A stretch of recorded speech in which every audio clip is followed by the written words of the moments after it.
Hello, my dear students. Welcome back.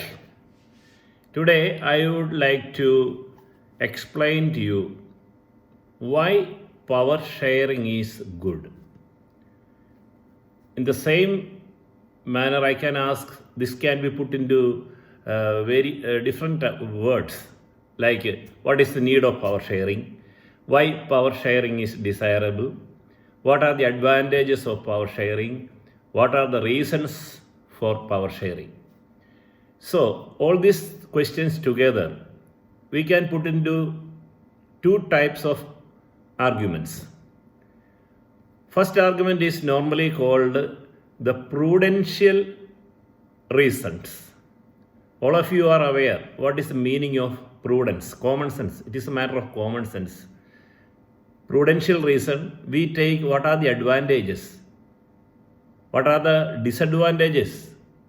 So, it's something like suppose I am following a particular method, what will be the good that I will get?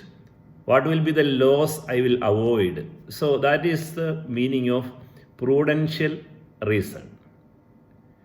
The second type of reason is moral reason. It deals with the ethical aspect of power sharing. Good. What is good? Why power sharing is a good in itself? So, it looks through the eyes of morality or ethics.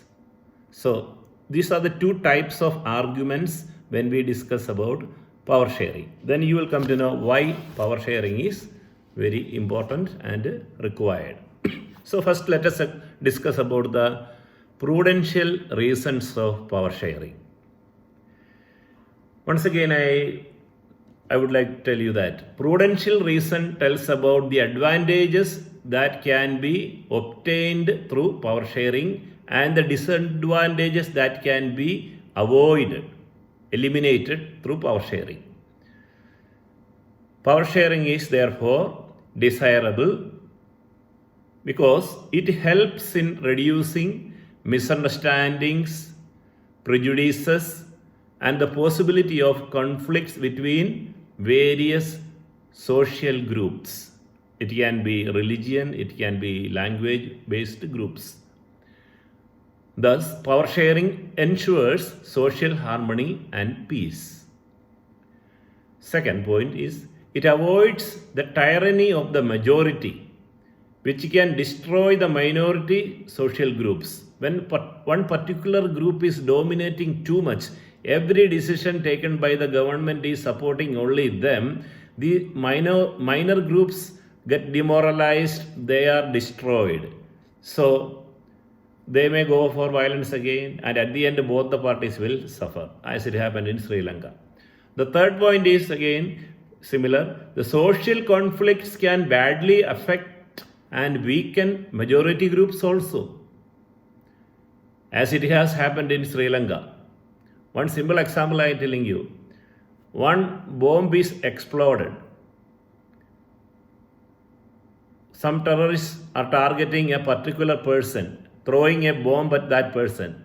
When the bomb explodes, not only that person gets affected, some people standing around watching the event, they also can get killed.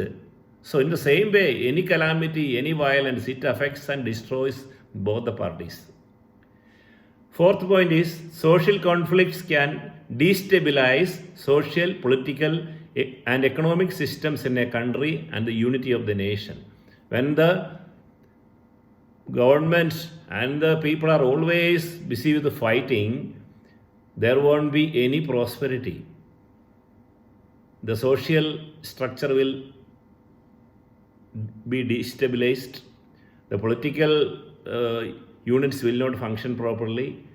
The economic institutions, the business, the trade, everything will get affected, and there won't be enough funds for education, health facilities, etc. in a country. So, power sharing is a very good option to reduce all these problems and ensure prosperity of the country.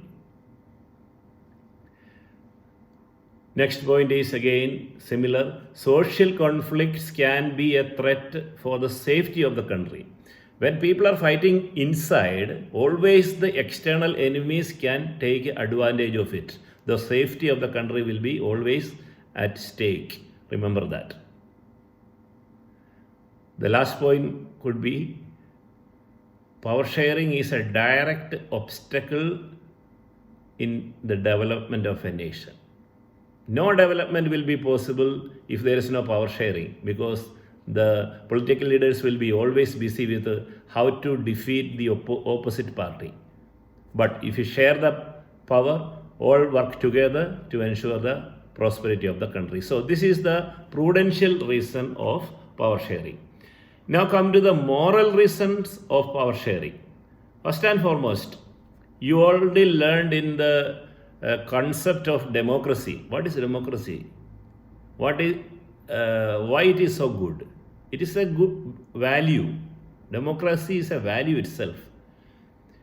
Our Indian Constitution, if you carefully read the preamble of the Constitution, certain values are mentioned in the preamble. You must have already studied it, now must have forgotten. So I would like to just remind you of this. We, the people of India, having solemnly resolved to constitute India into a sovereign, socialist, secular, democratic republic and secure to all its citizens. Now listen. Justice, liberty, equality and fraternity. These four values the democracy has to promote. So, when we discuss about the moral reason, we will see that these values are always promoted.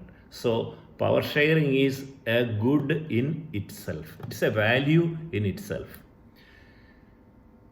It is the very spirit of democratic rule.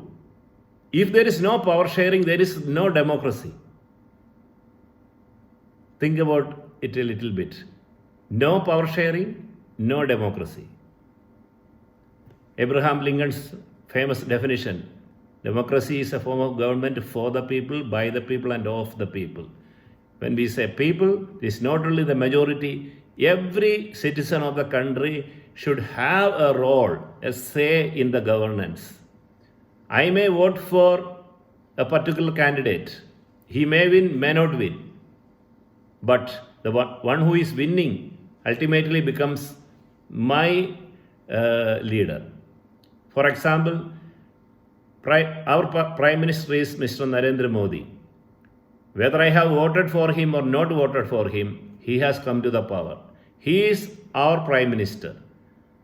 He is not only the Prime Minister of Bharatiya Janata Party alone. He is the Prime Minister of all people of India. So, this power sharing, we have exercised our power by voting. So, this is the very spirit of democratic rule, power sharing. Another point could be this. People are the most important constituent factor in a democracy. Without people, no democracy, without giving importance to them. So every person is important and they have a right to be consulted on how they are to be governed. In a democracy, people have a right to be taken into consideration in the form of formation of the government, in the formulation of the policies, etc. In a vast country like India, we may not be directly participating in it, but indirectly we are participating. Before the election, we see the agenda of the candidates. Which party is giving a better propaganda, better agenda, better promises for us. So accordingly, we choose. We have an option. We have a power to vote. And we make the leaders of the country. So, without the possibility of power sharing, all these provisions will not be there. So that's why these two reasons, try to understand in depth, so that the coming lessons also are all based on these two concepts. Power sharing, why it is important for us. Study well. Thank you. All the best.